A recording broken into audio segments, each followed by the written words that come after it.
Okay, so past few videos we've been talking about market efficiency, market inefficiency, and now let's turn our attention to everybody's favorite topic, taxes. So in microeconomics, we're generally concerned about how taxes affect households and firms.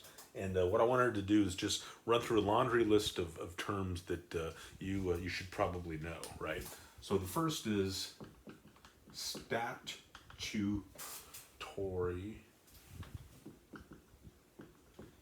incidents. So what is statutory incidents? So statutory incidents is whoever has the legal burden of paying taxes. So, for instance, employers have a legal requirement to pay payroll taxes. So that would be an example of a statutory incident. Versus economic incidents.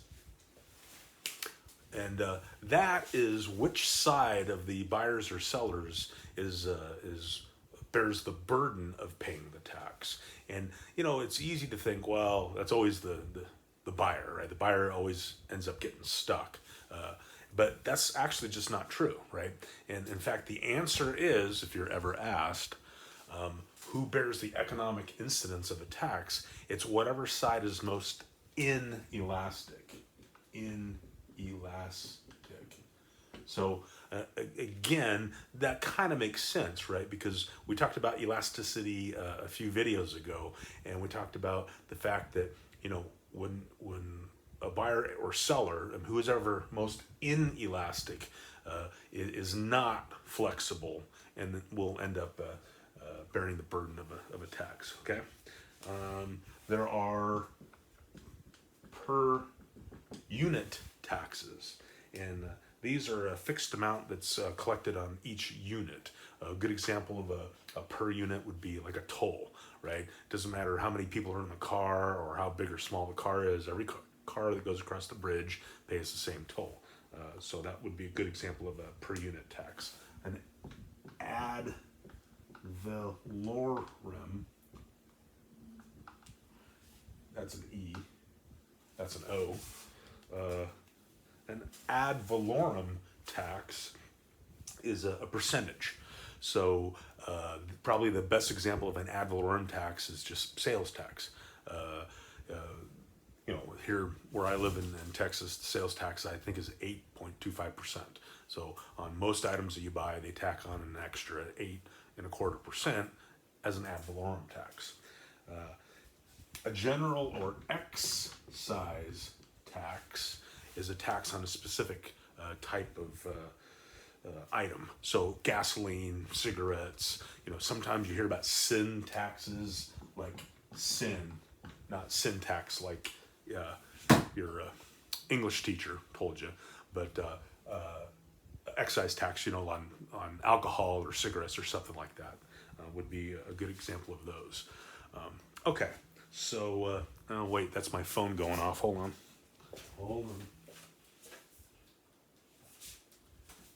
All right. Sorry about that. All right. So, what else about taxes? Let's talk a little bit about the U.S. federal income tax.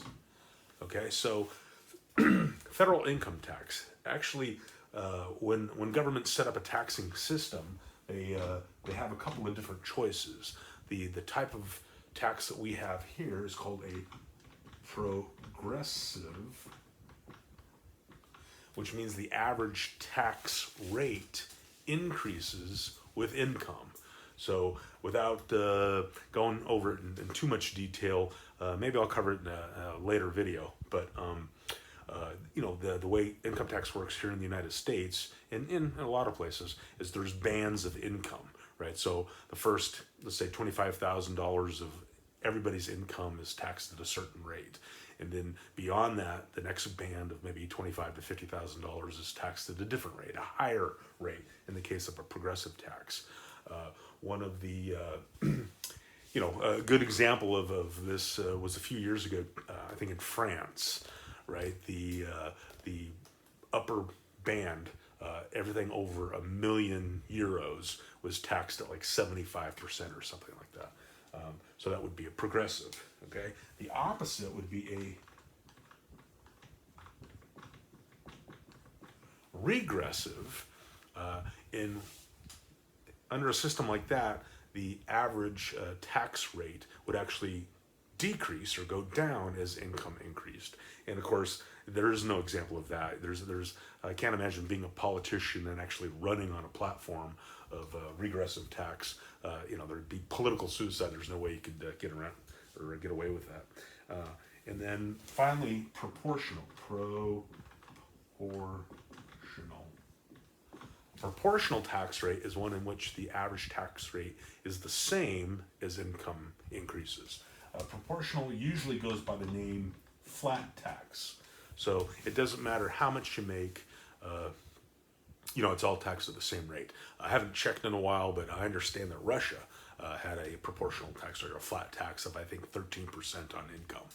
Don't know if that's still true, but yeah. So those are the different types of tax systems, and those are some of the terms. And what we'll do now is take a look at how taxes affect a market in terms of an efficient market, okay?